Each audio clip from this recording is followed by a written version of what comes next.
Hello and welcome to another episode of the Heat Hub, a brand new Miami Heat roundup show. I'm your host Dan Healy. We've got a fantastic show lined up today with three brilliant guests. Let's take a dive in and see what we've got planned. Not a day goes by without Miami Heat being linked with another trade name, so we're going to kick off this segment with some trade talk targets. To help me with this, Miami Heat touchline reporter Will Manso joins. You do not want to miss this. Can you believe we are at the halfway point of the season, which means we are going to take this opportunity to grade the roster so far. And to help me with this, from Fox Sports Florida, Mr. Jeremy Tache joins this segment. Absolutely brilliant to have Jeremy on. This was a ton of fun recording this segment. And in the final segment, everybody knows him. It's some Heat Twitter royalty joining me at the end here. Mr. Henry O joins me all the way from the Philippines to talk about his Miami Heat fandom, what it's like supporting the Miami Heat from the other side of the globe, and his thoughts on this current roster. Can't wait to talk to Henry. So without further ado, let's get stuck into segment one. It's Trade Talk with Will Manso. Let's do it. Hello and welcome to another episode of the Heat Hub, a Miami Heat roundup show brought to you by at the Miami Heat UK on the YouTube channel Miami Heat UK TV. We've got three segments lined up for you today, and we're going to kick off with a bit of trade talk, because who doesn't love trade talk? So I'm delighted to welcome Miami Heat touchline reporter Mr. Will Manso. Will, how are you, sir? I'm doing well, Dan. It's good to talk to you. It's we talk about what we talked to maybe twice in the last year, and a lot has changed. So I'm glad that we're talking some basketball and hopefully some good Heat second half stuff. This is very true. And actually, before we come on very quickly, things are starting to come back to a little bit of normality. I think it's almost a year to the day since we got shut down. And yet here we are now. We look at the Heat, more and more fans are getting rolled out into the arenas, which is great to see. You've seen that first and foremost. You've experienced it. How is the game day experience at the moment in the American Airlines Arena? Well, when I went back for work, when they started letting in the preseason media there, it was weird because there was no fans. Then they started adding a little bit of fans, and you're like, okay, the fake crowd noise. You see some fans in the corner of your eye. It's not bad. I took my family recently to the game, the Utah game, at which they won. It was a great game. We had a blast. I think there were 3,000, but they did a good job spreading it out. The music playing, there is fake crowd noise pumped in, but it's starting to feel more like that energy. So the next plane is going to hopefully be about 5,000 or 6,000, then 8,000, and who knows? Maybe by playoff time we got half capacity. There's 9,000-10,000 at the arena. We'll see. Hopefully, if the vaccine rollout goes well, and we can get to enjoy Heat basketball like that. Yeah, absolutely. Yeah, just good to see. Good to see bums in seats again, and a bit of atmosphere. There's nothing beats sports in general without fans. So hopefully it can be carried on done safely. So yes, we're approaching trade deadline, not a million miles away. Always a bit silly season especially on Heat Twitter, where you see every day there's a new name. I've got a few that I'm going to fire at you. I just want to get your thoughts, whether you feel like it's first of all a good fit, a no-go, and whether you think that this is likely or not unlikely to happen. So I'm just going to throw a few names at you just to get your thoughts on it. Sound good? Okay, let's go. Okay, so the first name is the most recent name, and this came out yesterday, and this is Orlando Magic center Nikola Vucevic. Now, personally, I don't really see why the Magic would want to do this right now. They're, they've had a really destructive season. I know lots of teams have, but in terms of injuries, they have been hit, I think, the worst. So their record really can't be judged upon. This is a 2-time All-Star, 30 years old, so he's in his prime. Still got years on his contract, but the Heat apparently have strong interests. We'll see whether that's true or not. But what are your thoughts on Vooch? And first of all, the fit does look pretty good, right? I mean, first of all, I have strong interest. I think everybody in the world that's seen Nikola Vucevic play has strong interest. He's having a career year at 30 years old. His shots are up to about 20 a game, but he's making 10 of them, and he's a rebounding machine, and he's hitting threes. So that's all great. I don't think I need to sell anybody on who he is and the kind of player he is. And by the way, he's been a long-time Heat killer. I mean, he has given fits over the years. So you look at him, I mean, okay, he's a great player. Who wouldn't want the guy, including the Heat?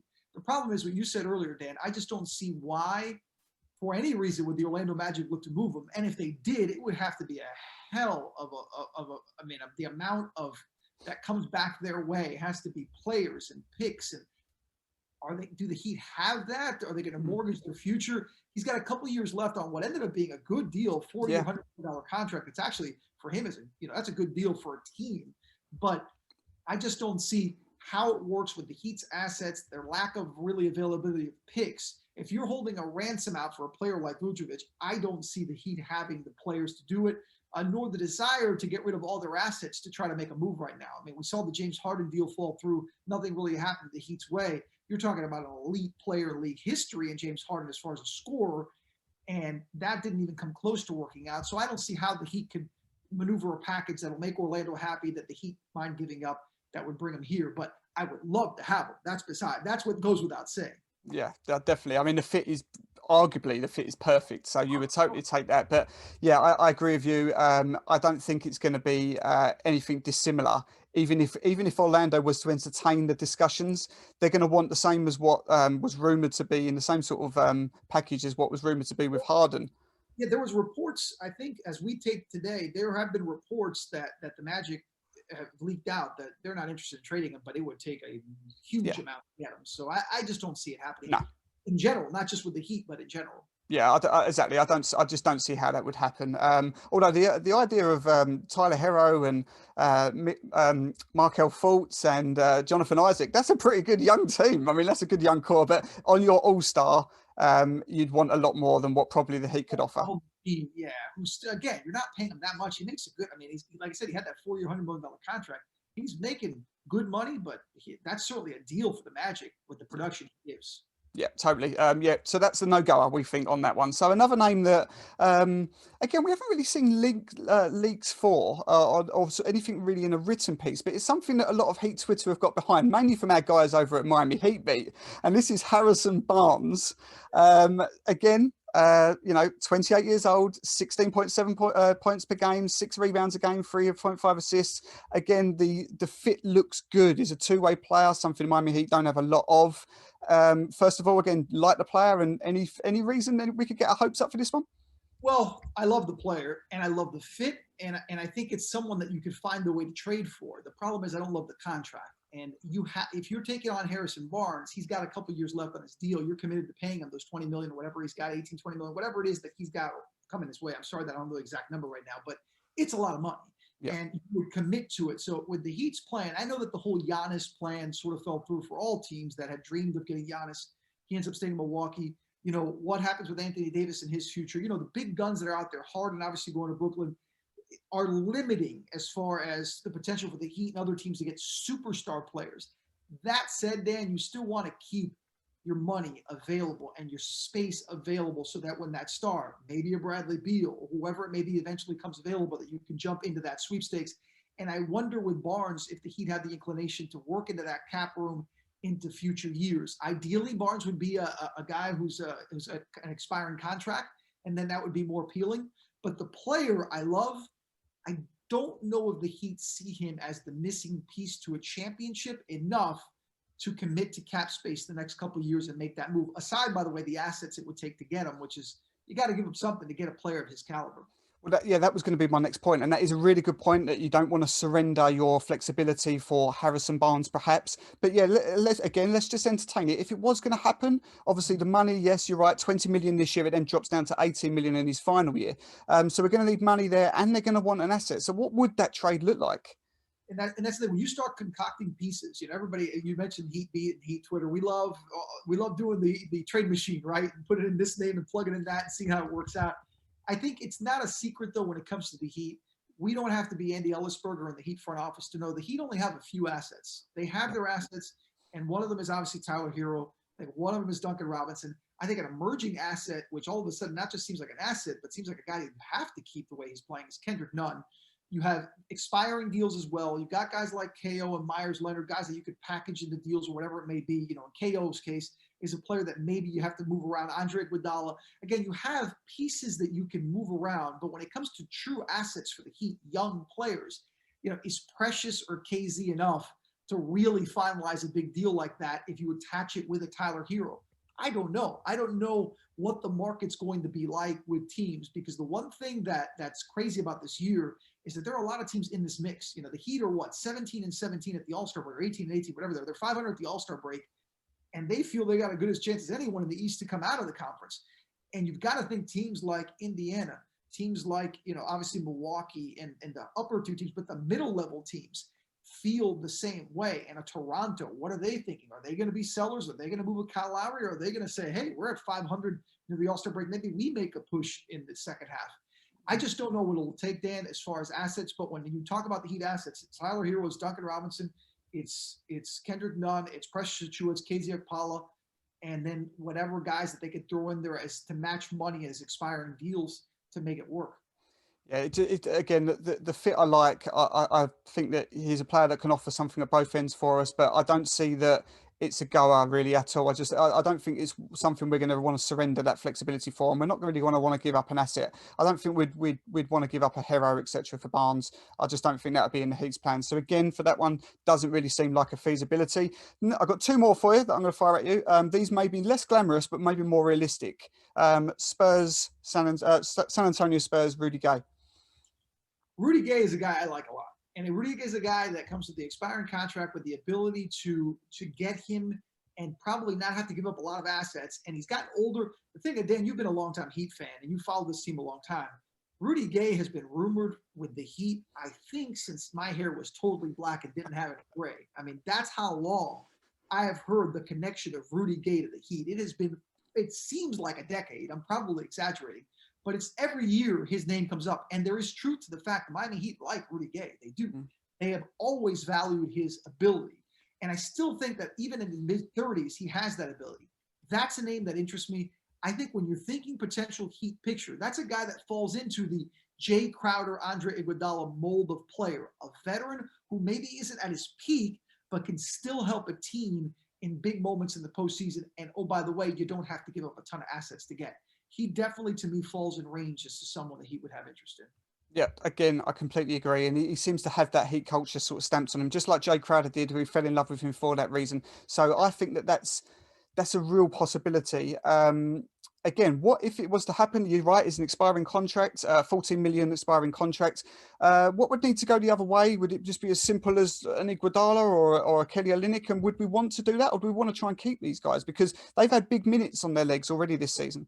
Yeah, I honestly think that if the Heat feel that it's direction to go with the four and what they need to do, that they would give up those guys you just mentioned, that type of player. Now, when you talk about a secondary guy like a Gay, a guy that's more on that, fill-in role player, not superstar, I don't think you'll get into the names like the names we mentioned earlier, Tyler Hero and Duncan Robinson. Those are because those players are part of the Heat's go-to guys in big moments that win them games now, won the games last year, would hope win them games in the playoffs. You can't give that up to get a role player. You just can't. It's not the way it works, and I don't think the Heat would go down that avenue. So, yeah, some of those names you mentioned, I think matching contracts, figuring out what you're doing, whether you have to send a young asset, I don't think so. It also depends on what the Spurs feel. They have a lot of guys in that range. Marcus Aldridge, DeMar DeRozan, and that type of player that they're probably past their prime, but they're still damn good players. So it really will see what it would take. And by the way, the Heat won't be alone in wanting Rudy Gay. There'll be other teams that will want him as well. So yeah, what will other teams offer? What do you get caught up in? But I do think that's more the lane that we should go in when talking about the Heat potential moves is a player of his caliber. Yep. So again, I totally get that. Right, final one for you. Just before, not long before Blake Griffin was linked and then very quickly signed for the Nets, so was unlinked again. Was DeMarcus Cousins? He's sitting there as a free agent. Obviously, nowhere near the player or dominant player that he once was of a few years ago. Health issues, legs have gone a little bit, etc. But he showed in his brief time in Houston that he can still do some valuable minutes. He can still put some points on the board, etc. Again, a low risk minimum contract, veteran presence there. Would you take a slant on Boogie? I would probably say yes, but I will also say that by making it clear that I don't think Boogie is what the Heat need. Meaning, I think he could help, sure, but he is a guy that at this stage in his career really is just a guy who's going to take shots, chuck shots. He'll get you some rebounds, not really a defender per se, and he's obviously not the dominant player that he was early in his career. I don't know from what the Heat need what he provides because it would just be a role guy in spurts. And do you want a guy like him to just get out there and play 15 minutes and take 12 shots? Is that what you want? Sure. I guess maybe he can lead you to a win here and there, but I really feel the Heat are thinking more a specific piece. Mm. Look, where does the Heat need help? We all know it's in the four. It's at the four, and KO played a great game to end the first half. Does he have that consistency in him in the second half? And then the one move we haven't talked about is the one move the Heat are dying to make, and it's not a trade and it's not a signing. It's health. And if the Heat get healthy and get everyone back that they expect to get back, including Avery Bradley, Jimmy, make sure he's okay for the second half, Bam as well, Goran, keep him healthy, Tyler, bubble wrap him where he's not missing a game every 3 games. If you get the core going and then Duncan gets going from a production standpoint, I think that is a better move than any of the guys we just talked about outside of superstar. Vooch is different, but that's not going to happen. Outside of that, to me, this Heat team is better than any of those moves when they're healthy. Now, the problem is health is like a lottery ticket. It's not like a trade. You're taking a chance and it may never happen. But I like the Heat team as they're structured when they're healthy. Yeah, definitely, and that is the most important thing, and it's something we haven't seen. 5 Reasons Sports just on their last podcast episode made a really good point of we have only seen Bam, Jimmy, and Goran share 79 minutes together on the court, which is crazy, absolutely crazy. We still haven't seen hardly anything of Avery Bradley, so yes, this team gets better at full health as we're showing now. Bradley's essentially a trade. I mean, if you get him in the second half and he's anywhere near the Avery Bradley you thought he was going to be with his perimeter defense, his leadership, his ability to score in certain points and ball handle, that is a trade right there. We've seen nothing from Avery Bradley this year. What has he played? 5, 10 games? I don't even know. He's barely played. And when he has, it's always seemed like he's taking 1 step forward and 10 steps back. They need healthy in the second half to play like Avery Bradley. Yeah. Okay. So final question then, and it can be as simple as yes or no if you like. But do you think then we're not maybe expecting anything blockbuster? Do you think the Heat make these little tweaks like they did last season, make these little tweaks to improve the team, or do you think that they will just ride on the fact that we are getting healthier and with that comes momentum? I think they'll make a move. I do. I think it'll be a minor move. I think it could be as simple as signing someone. It could be some sort of a deal of getting a Rudy Gay. But I think that they are looking for ways to, if not replace KO, because KO I think is still a quality player. Again, we've seen it, but give a little bit more structure there. Mo Harkless just didn't work out for whatever reason. I don't anticipate that Mo's going to be a big part of the rotation in the second half. I could be completely wrong there, and Mo Harkless turns into Jay Crowder in the second half.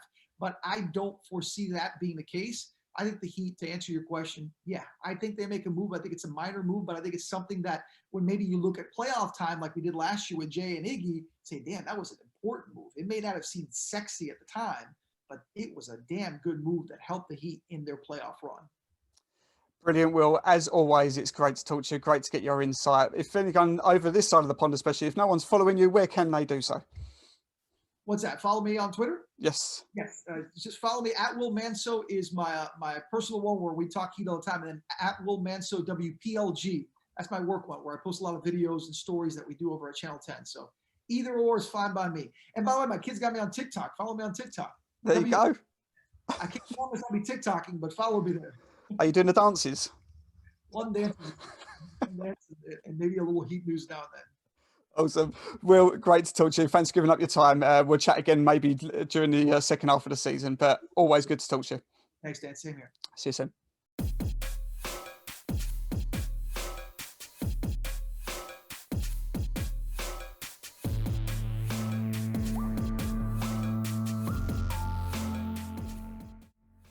Hello and welcome back to the Heat Hub, and in this segment I am going to be grading the roster through the first half of the season, and to help me with that I'm delighted to be joined by digital host and presenter from Fox Sports Florida, Mr. Jeremy Tache. Jeremy, how are you, sir?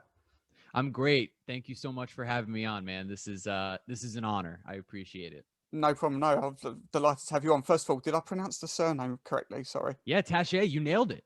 You Awesome. absolutely nailed it, and nobody ever gets it. Nobody gets it right. I've got to correct everyone the first time, so I'm blown away. I don't think I'm going to be able to even do this. I'm just going to be mesmerized. It's already a win this episode, so that's great stuff.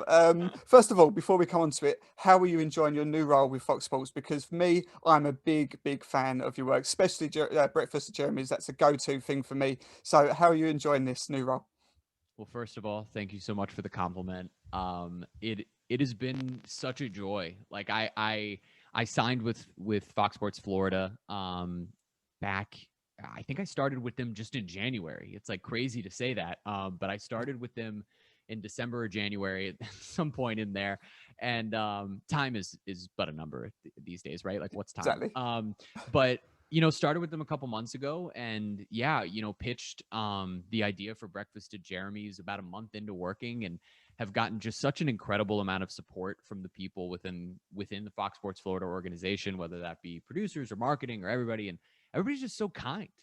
It's been such a wonderful, wonderful work environment. And then, I'm so grateful to have a platform to sort of express my thoughts and opinions on the team, and cover the team in a more in-depth way than I had been doing before as a producer at a local TV station down here. And yeah, Breakfast at Jeremy's has been so much fun. I'm loving waking. I mean, it's crazy to say this, but I'm waking myself up at 5 a.m. to record these. And every morning that I wake up, the first minute I'm like, okay, I'm miserable. And then by the time I stand up out of bed, I'm like, I'm so excited to create this show for everyone. And so for you to say, that you've been enjoying it, I mean, that's enough for me right there. Like if you were literally the only person watching and enjoying it, it would mean something to me. So it means a lot to have gotten some positive feedback so far. And I'm excited to kind of keep it going and rolling out more new content as we go along. Yeah, it's great. And someone who over the last year or so have been trying to provide content and so on. I know how much work goes into just something like a 5-6 minute video. Yeah. So the fact that you get up and, that sort of time, and you can break down whatever it is, whatever sport we're looking at, whether it's hockey, basketball, I'm sure there'll be some Marlin stuff down the road for guys Yes. like us over here. Even though I catch every Heat game live, I love my Florida sports. I love my Marlins. I love my Dolphins, my Panthers, and I don't get to watch it all the time. So just to get that little snapshot, it's so well broken down. So I love it. Keep doing it, man. Well, thank you so much, Dan. No problem. Thank Right, you. we're here to do some roster grading. We're halfway through Yeah. the season. It might be a little bit unfair to grade everybody, because some people have had health protocol problems and injuries, and some just not featuring at all. So we won't go through the whole team. We'll maybe narrow this down to sort of maybe 5 or 6 of the most constant contributors. So we'll go through it, and you give me what you think is your grade, and then I'll compare it to how I'm doing. We'll see how we go. Sure. You ready for this? Yeah, let's do it. Okay, first name is, of course, Bam Adebayo. How do you think Bam's been doing? To me, look, I know that there are some folks that would like Bam to be more consistently aggressive on the offensive end. And that's why I won't give him an A+. But I have to give Bam an A for what he's done thus far this season. The games that actually stick out are 2 losses where Bam played out of his mind against Brooklyn in back-to-back games when Jimmy Butler was out, Goran Dragic was out. I think Tyler Hero might have even been out for that stretch. Bam has been a constant on the roster. They're very fortunate he was not, out too long with any of the COVID protocols. But what's been so spectacular about Bam is, guys, there was like a 70-day break between the end of last season and the bubble and the start of this one. And a guy who was hurt in the finals, right? Bad. Because clearly that's a guy with a high level of pain tolerance with how consistently he's in the lineup. That guy with that injury came back with 3 or 4 new elements to his game and has been able to execute them all pretty consistently all year long. There's been a few games here and there where the mid-range jumper hasn't worked, but that's just an off shooting night. So to me, what Bam Adebayo has done in elevating his game and clearly being one of the 2 best players on that team every single night, no offense to Goran Dragic, but where it's clearly a 2-headed monster of Jimmy and Bam, it's the exact jump that we all hoped Bam would take by the end of this season, let alone during the first half.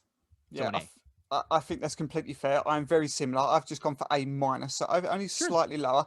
So I think we're pretty consistent. Yeah, all the things you've just said there. This is a guy who, had that injury. He's still carrying an injury, which we're hoping is maybe starting to ease up a little bit now with some rest over All-Star break. But this is somebody who's not been with any of his teammates, really, the key teammates. He's missed large periods with Goran Dragic, Jimmy Butler, Avery Bradley, and so on. So it's really been Bam's been one of the only constants in this team. So he's had to carry a lot of this team on his own.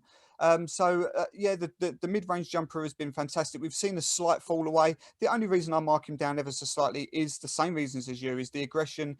You'd like to see him be to show it more often, and he acknowledges it, and I think that's something that's maybe ticked off maybe a few people is we keep hearing it, Bam, so go and do it, go and do your thing. Yeah. So yeah, I think, but absolutely an A minus. I don't think you'll see many people arguing with that. So that's a good start. Okay, All right. Tyler Hero.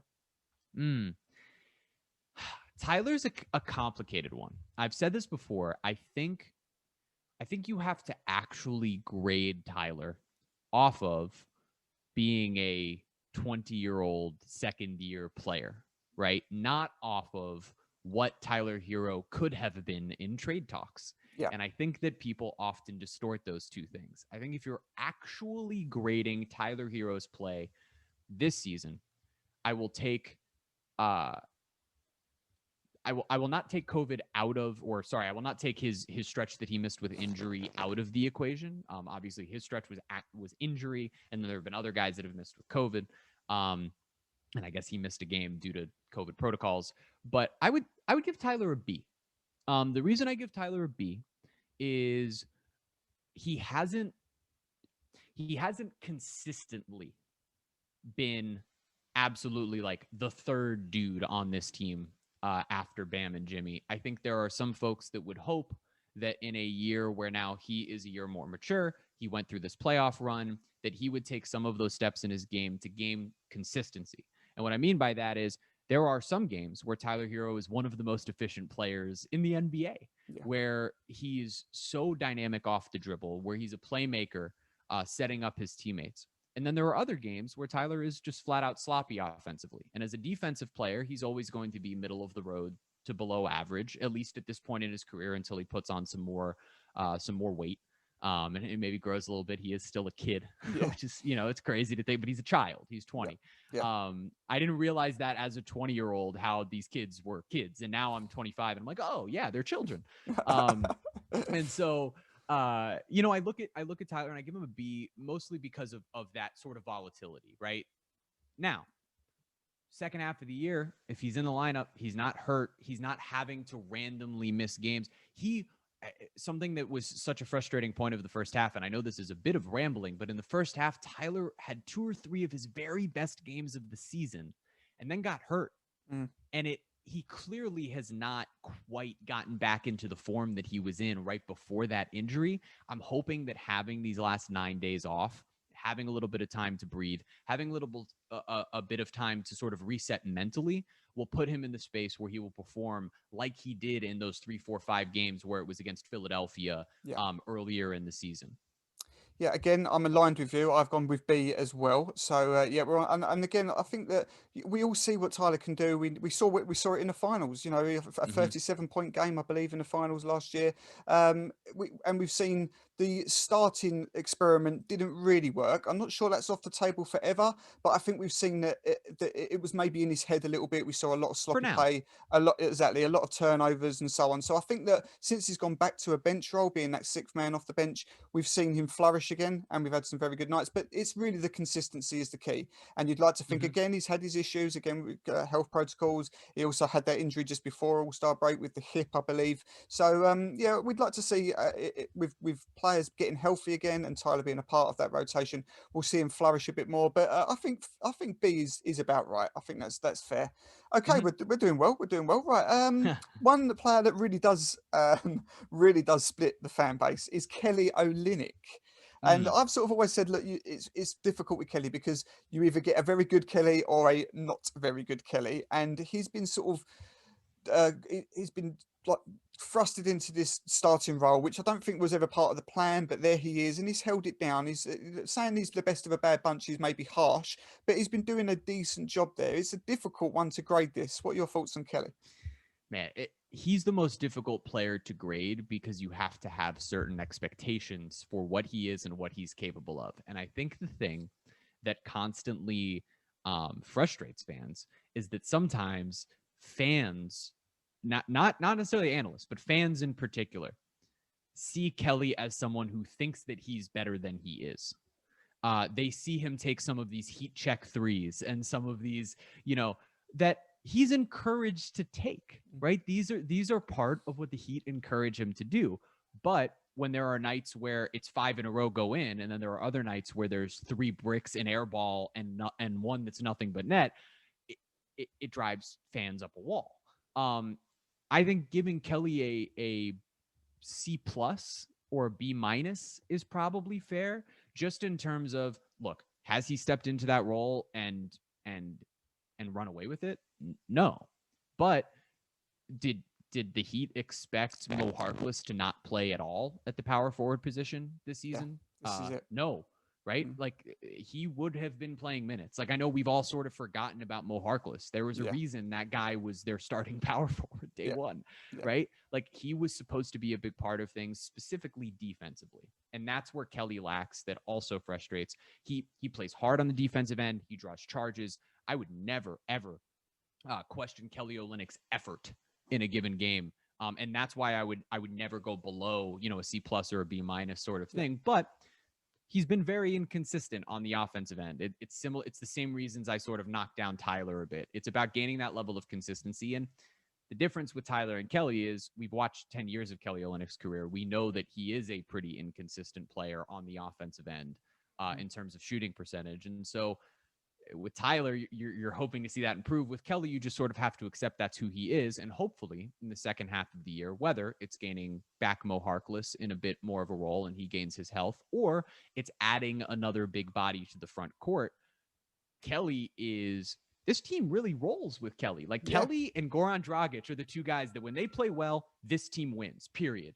And so hopefully if Kelly can be brought back into the role that he thrives so well in, of 15 to 20 minutes a night, and having his stretches where if he gets hot, you let him roll, then that will turn from a B minus to a B plus or an A.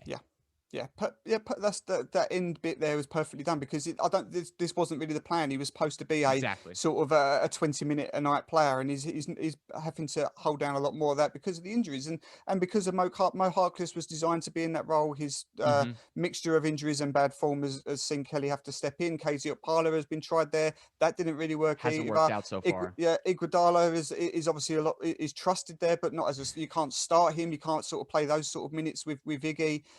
So there's a lot of undertoning factors with Kelly's game that where the statistics show that he helps the team win. Big time.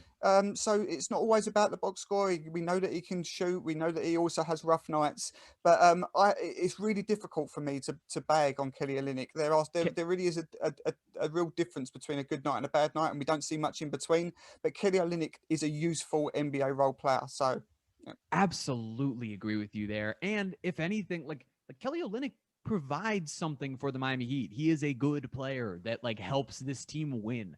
And he is, just like you just said, there are so many things, and it sounds like such coach speak to say there are the things he does that aren't in the box score, but there are the things that he does that aren't in the box score that are there for this team, that he's played with Coach Spoelstra now for a few seasons, that he knows the way this team likes to run things, and that is invaluable. And I've always, my favorite Kelly Olynyk comparison, and I don't know how big of a baseball guy you are to get this reference, but I always compare Kelly Olynyk to Hunter Pence, the baseball player, where it's just the most awkwardly effective players of all time. Like, it makes no sense that they would be good at their sports by the way that they actually approach their sport, and yet somehow they're really solid players. It's unbelievably confusing. That's fantastic. Yeah. And so just going back, I had, again, the same as you, I was B minus on that. So again, we're aligned here. We're doing good. Right, we're going to do two more, Jeremy. Of course, Jimmy Butler. Jimmy, I have to give Jimmy an A. I have to give Jimmy an A. And I understand that, he's missed some time and he's been in and out of the lineup, but look at what they've done when he's in the lineup. He's carrying this team. They were 10-5 as soon as he came back, right? He comes back into the lineup after missing he missed a couple of weeks. Yeah. And then he comes back against the Kings and puts up, it was like 30, 10, and 8 in his first performance back, and then averages a triple double over a stretch of about 15 games. He has been everything that you could have wanted and more when he's on the floor. And he's the type of defensive player that completely sets the tone for them on that end of the court, that changes the way that they operate. Like, you can see just mentally the way that he affects these players because of their aggressiveness on both ends of the floor. And so it's not always about execution as much as how hard you execute, right? It's not like it's not practice makes perfect. It's perfect practice makes perfect.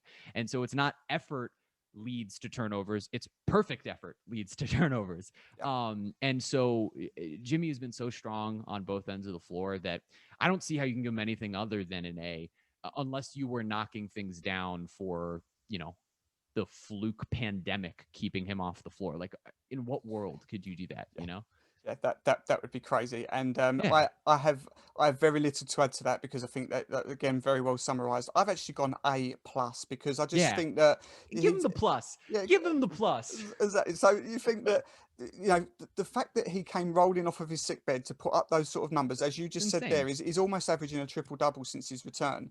And that just shows you that I don't care. I will fight anybody that says that this guy is not a top 10 NBA player. He is in Same. every sense of I'm the in your world. corner.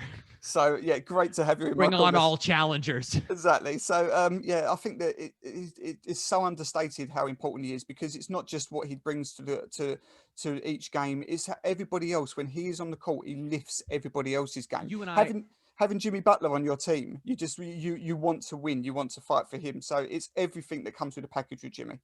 it's so rare that there's a player on the floor that when you're watching the game, you're like, okay, that guy when he is on the floor, the game completely changes. And when he's off the floor for both teams, there are few players that when they enter the game, you're like, oh, okay, so this is a different basketball game now.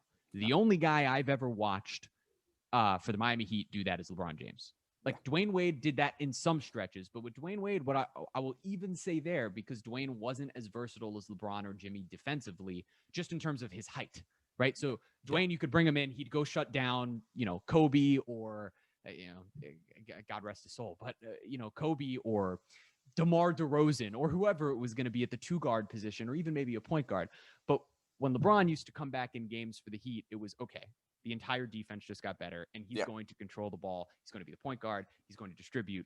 It changes everything. Yeah. Jimmy Butler is the same.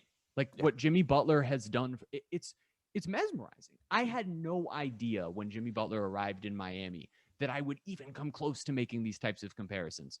But it's accurate. There is no doubt that when he is on the floor, he is not only every single night when he is on the floor the best player out there, but he's in command of the floor. And it's something that's really special to watch. Like, I think Heat fans should appreciate what this last decade has been. 100%. It has been a match made in heaven so far. So yeah, brilliant. And so again, we're aligned. This is good. The final one then, Jeremy, and this is a guy that who would have thought that his season would have turned around like it did. Of course, it's Kendrick Nunn, somebody that was just a non-factor. In fact, he was losing minutes to Gabe Vincent. That's no sly on Gabe Vincent. But this was a guy who was runner-up Rookie of the Year last year, runner of the Rookie of the Year, Rookie of the Month, 3-4 times last year, and suddenly completely out of the rotation. And he has turned that completely on its head. So this again will be an interesting one. What do you think of Kendrick? I give Kendrick an A-. The reason I give Kendrick an A- is because he did play really poorly at the beginning of the season. Like, he was actually bad. He was one of the worst players in the Heat rotation for a stretch. And so to say that a guy who played himself out of the rotation, not was benched for any reason other than being bad at the sport of basketball for a stretch, it's hard to give that person an A or an A+. But what Kendrick mentally, I don't know if I've ever seen a player have the mental toughness to go through being benched after being a top candidate for Rookie of the Year, a guy who finished higher than Zion Williamson in the Rookie of the Year voting, then to be benched in the playoffs, to only play in that stretch in the bubble, basically when things were out of hand or because of injuries. And then at the beginning of this season, to have to earn your way back into the rotation, then play your way out of it, and still, when thrown back in, play some of the best basketball we've seen of your entire career. And I have I have a complicated sort of thought about how Kendrick ultimately ended up with the Heat and all of everything that comes with it. But he's a skilled offensive player. And the thing that has been most impressive from Kendrick this season in particular is, number one, he's been way more efficient from the 3. Especially since, re-entering the lineup. But second of all, it's the way he's getting his other teammates involved. And so, like, last year, look at the bubble. He comes in for Goran Dragic when Dragic is hurt, and simply cannot replace Goran Dragic as a playmaker, cannot replace what Goran Dragic brings. And it's a huge part of the reason the Heat don't win the finals, is because they didn't have anybody that could replace Goran Dragic. I'm not saying what Kendrick Nunn has done is replacing Goran Dragic by any means, nor does it mean that Goran Dragic isn't going to be key going forward, because who knows how Kendrick Nunn is going to play the rest of the season. But his ability to step in and make plays for his teammates in this first half, when Jimmy Butler, Goran Dragic, and Tyler Hero have all been out in singular games, let alone dispersing them throughout, it's been so key for the Heat that even when they've been losing, to see that guy has made that sort of elevation toward he's a legitimately good role player in the NBA is huge for them. And I've been really impressed with what I've seen from him thus far. Yeah, it has been astounding. I've never seen a turnaround like it, and I'm going to give him an A because I've just got short memory. So I think that. So I mean, as you say, I think we've heard from the Heat actually say that they've never seen a player who had lost so much in terms of his starting role to then just his rotation minutes, and yet moan so little. And yet he's come back, as you quite rightly said there, we've seen a massive improvement, not only with his scoring and efficiency, but with his facilitating and with his defense as well. His defense, we've seen the whole volume of his game improve just exceptionally, to a guy who was just out completely of the rotation. The forgotten there's another man. guy. There's another guy in the history of the Heat who was signed from a G League team in California and ended up with the Heat and didn't exactly handle things so great when he was changing his amount of minutes and his role within the team. And so to see this guy do that it's the anti he who shall not be named. It's been pretty amazing. Exactly. Yeah, that is a very good point. And so I think absolutely hats off to Kendrick, because without that return, without those points, those much needed points when we're so well hit, I mean, the record wasn't looking good, and who knows where we would be now. So it's almost sort of like we relied on him big time, and he came through big time. So I've not seen anything like that. I think that's a massive tip of the hat to somebody who just gets on with his job, works hard, trains hard, and does not moan, and then come back to be so productive. Just an amazing turnaround. So I'm going to give an A, which is a bit short-sighted and a bit short memory, but I don't care. So I love it. I love it. That is great. Well, that was fascinating. I really, really enjoyed doing that. Jeremy, thanks so much for joining me. Of course. Again, please let everybody know where they can find both you personally on Twitter and also your work. Well, thank you. You can find me on Twitter at Jeremy Tache. Tache is spelled Tache. So just think of the most pretentious way that you could spell Tache. That's how you will find it. I have all of my work on there, but in particular, if you would like specifically for the Heat to follow the accounts that will be beneficial for you, it's at Fox Sports Heat. That will change April 1st as Fox Sports is going through a bit of a rebrand here to Bally Sports. I can come back on here and give you some of the details at some point as we get closer if you'd like. But go ahead and follow at Fox Sports Heat. That's where all of the Breakfast at Jeremy segments will be. That's where all of our heating up pregame previews will be out of the studio. And that is where during Heat games, I will be tweeting out highlights and all sorts of other mishigash. So thank you so much for giving me the chance to come on here. I had an absolute blast. And thank you to everybody listening for taking 15 minutes and listening to what I had to say. Yeah, no, it was great fun. And I do a podcast called Heating Up UK, and I would love to later on in the season have you join me where we can have a longer chat, because that was great fun. That was really, really good. So thank you so much. Absolutely, man. Thank you. Okay, guys, we'll see you in the next segment. See you soon.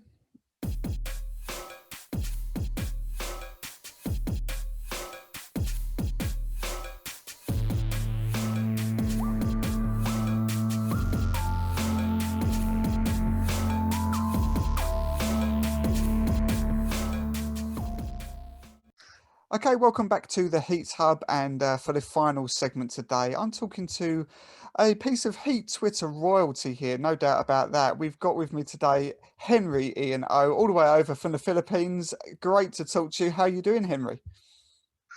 Hey Dan, all is good, all is good. Excellent. Yeah, I mean, it's so good. You're such a huge part of Heat Twitter. I mean, you're a big part of the community online.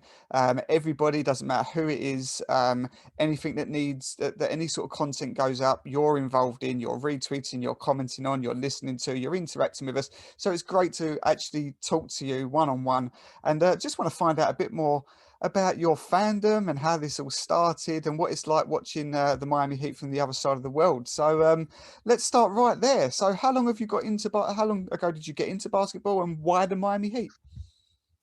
Um, Played basketball since I was 5. Actually, I found the Heat when I was leaving the Philippines in the airport. I was watching their game, All right. and I almost left my flight because I was watching TV. So, so they had to give a last call, like you're boarding, and everything else. So that was back in 1995. Wow. Okay. Long time supporter then. Yes, the very painful times, especially when you go against the Bulls. So the Yeah. hardship. Yeah. So wow. So a long time. Wow. So you've seen pretty much almost from its inception. You've gone all the way through. So that's a deep, long-term relationship you've got here with the Heat. So yeah, what your favorite? Let's start with. So that's a long time going back. What's your favorite overriding memories? You've seen obviously good times, bad times, and mediocre times. But what's the sort of the best overriding memory since you started your fandom with the Heat? Actually, when it started, it's all about the hard working and hustle of the Heat. That what really attracted me to the team, especially on the Pat Riley godfather figure he has. Before, on his younger days, he used to scream on the court, asking for fouls and everything else. Uh, the best thing of the Heat that I could remember in the past was Jeff Van Gundy getting stuck on Alonzo Mourning's leg. That was the old time Wow. rivalry that you can't forget as a Heat fan growing up. Yeah, so you've seen basketball change quite a lot over the times. Obviously, it was a lot harder, a lot more fierce then. Obviously, Yeah, it was now the game's sort of changed a bit. It's a bit less contact and a lot more shooting involved, a lot higher scoring games. What sort of version do you prefer? actually growing up. I like to shoot a lot. I mean, I'm not a big guy, so I don't want to go down in the middle and get banged up. So shooting has always been my thing. And I mean, Steph Curry changed the game Yeah, practically. I mean, before it was really bumps and bruises. I mean, Alonzo Mourning, Dikembe Mutombo, Patrick Ewing, and Shaq, of course. Shaq, you can't forget Shaq. yeah. So the game now is more fluid. I mean, you gotta have centers that can shoot. Yeah, definitely. Yeah, so it is. Yeah, as you say, Steph Curry changed the game. We've seen a different perspective of the basketball world now, and how the game's played. And even in the last season, I mean, I've only been following the sport for 5 years, and even I've seen a change in the 3 point percentages, and it's just a different level now. And it's only going to keep going that way. It's going to keep getting. You're gonna have to be a 50% shooter before too long to be known as an elite shooter these days, which is crazy. So what's it like supporting the Heat from the other side of the globe? Time differences must be tough. I know from experience it's quite tough from our end. What sort of time do the games start for you guys? Actually, it bodes well for me since it starts in the morning. Yeah, So this is here it's true. around like it's 9 a.m., 10 p.m. And usually if they play the Western, it's going to be lunchtime. Wow. And what's funny is that I'm sure you're familiar with the Ray Allen shot. I was Yes. in a board I was in a board meeting when that shot happened, and I had to turn on the TV and it went in. So in the middle of a board meeting, I just screamed and everything stopped. Brilliant. That's fantastic. Yeah, watching one of the most iconic moments in Heat history from the boardroom meeting. That is great stuff. Have you ever had the chance to get out to Miami at all? No, I'm gonna get out there soon. It's gonna be a first. I mean, this COVID-19 pandemic changed the perspective of everything. Yeah. So I've actually had this bucket list before, so I kind of move it up earlier. Before anything crazy happens again. So yeah, that's Yeah. pretty much it. Brilliant. Yeah, well, that'd be fantastic. Yes, I've only been out to Miami once. I've been out to the States 3 times to watch the Heat. Only been to Miami once. Just the most incredible place. So you'll absolutely fall in love with it, I'm sure. So let's just go back a little bit then. So if you was to sort of say your top three Heat players in your history, what would you put? Um, well, I'll start old. I'll go with Alonzo Mourning. Yeah. Yeah. Then next would be D Wade. Okay. Obviously. Yep. And now I'm going with Jimmy. Jimmy, love it. Yeah, Jimmy Butler. Let's bring it right up to date because Jimmy Butler has been, I think, just much better than advertised. We knew we was getting an all-star caliber player. We knew we was getting this sort of leader that was going to take the mantle from Dwayne and sort of lead this team forward. But I don't think anybody saw him being as good as this. What are your thoughts on Jimmy Butler, even right now, because he's playing the best basketball of his career at the moment? I mean, besides the Miami Heat, I'm pretty much a hoop junkie. So I check every game, every movement, and whatever. I mean, I've watched Jimmy when he was with the Bulls. I mean, he's been giving us headaches. If you've noticed before, I mean, he gives LeBron fits before. Yeah. So knowing that, and he was the 30th pick, if I'm not mistaken. I mean, uh, from the moment we got Jimmy, I know who we got. Plain Yeah. and simple. Yeah, it's just been the absolute perfect fit. And what are your thoughts on this season then? We obviously a run to the NBA Finals last year, which maybe some would say exceeded expectations. A rough start, but now we're rolling. What do you think of this season's expectations? What have you got? Well, throughout time, that's usually how the Heat uh, usually play. Sometimes, start of the season they start hot, then they mellow down. Then once the second half kicks in, that's the usual time in which they put everything together. I mean, if you look at the history of the Heat, I mean, there's always times in which they play like this. It's nothing, shocking to them. Yeah. So do you see a repeat? Have we got the ability here to get back to the finals, or do you think that Eastern Conference Finals, even that, do you think that's achievable this year? Well, we are the Eastern Conference champion as of the moment. Say So, it louder. yeah, I always believe in that. But I've checked again even earlier that Pat Riley always pulls something during the mid-season. I mean, Yeah. I've looked at even 99, the year early 2000. I've checked. He always makes something happen. But I'm pretty much 50-50 about now. Yeah, I think that I said on somebody else's podcast only earlier on this week that I think right now you would probably think that a par season for the Heat is maybe a second round exit. Could they get to the Eastern Conference Finals? Absolutely. Could they go even further? Absolutely. But right now, as the roster is currently constructed, I think that that's probably a par season. Anything less than that would be a disappointment. Anything more than that, I think you'd have to say that maybe we're exceeding expectations again. But I firmly believe that yeah, we're the current Eastern Champions Finals, and I think that will be the target that will to repeat that to get there is very much achievable. And it does come down to maybe whether we'll see any tweaks before trade deadline. Plenty of names are always rumoured. Anyone in particular that you'd like to see in the Heat uniform? Well, as of now, I mean, yeah, I saw LaMarcus Aldridge, but well, I would want to get him through buyout. I mean, Yeah, I've checked our roster through trades. I mean, if we let go of one player, I mean, he won't fix anything. yeah. So LaMarcus would be good as a filler through buyout. And well, for a big trade, I mean, Thaddeus Young or Harrison Barnes would be good. Yeah, these are all the names that we keep hearing. Yeah, lots of people on the hype train for Harrison Barnes. Madison Young looks like that could be a potential deal. We've seen recently that PJ Tucker looks like his career with the Rockets is coming to an end. So that could be another buyout option. So perhaps that's the market that the Heat will look to exploit. A bit like you, I'm not particularly keen on Aldridge in any sense, really, especially not in a trade. I don't want to see Kelly Olynyk going the other way if that's how that would happen. A buyout would be okay. But I think yeah, the Rudy Gays and Yeah, PJ Tucker. I think that's probably the tweak that may happen. So we expect something maybe through buyout. And then in the summer, we'll see. Lots of rumours about Oladipo, for example. You keen on this one? Well, Oladipo has been marketing himself with the Heat. I mean, Yeah, this is true. it's all over Twitter and Instagram. So, I mean, it's up to management. But I'm really keen on John Collins if we really want to move forward.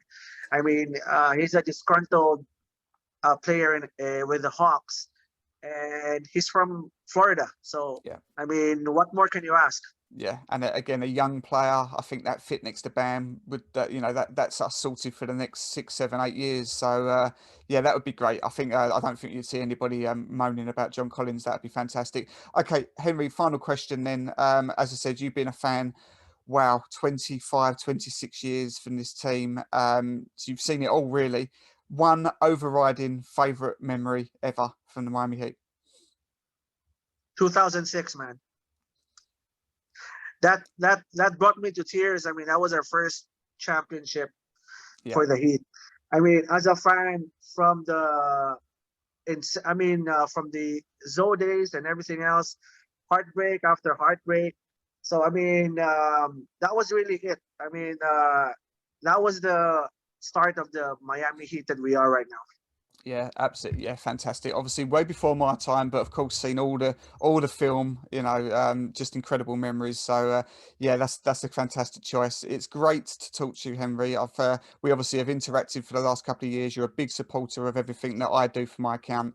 So, it's great to finally put some time in and have a chat with you. Great to hear your perspective of things. Keep doing what you do because everybody loves you online. It's great to have you involved internationally, flying the flag for the Miami Heat. So where can everybody find you online if they don't already do so? Well, it's been a pleasure talking to you, Dan. I mean, besides tweeting, I mean, this is the first time which Yeah, really converse and everything else. It's been a pleasure, and also to the Heat fans globally. I mean, you can find me on Twitter, which is the Henry Ian 33. That 33 is from Alonzo Mourning. So I told you that holds something, and I told you that before that it was something that I was gonna reveal, and that's basically it. awesome. Yeah, love that. Love that. That's a great little nugget there to end on. So we'll call it a day now then, guys. That's the end of this episode of the Heat Hub. We'll be back in a few weeks with another one. But of course, remember to catch up on everything else we do. We're back now after All-Star break. All the game day from the UK live streams are going to be all the way through the rest of the season. So please check them out. And remember to subscribe to Miami Heat UK TV on the YouTube channel. Until next time, guys, take care. See you soon.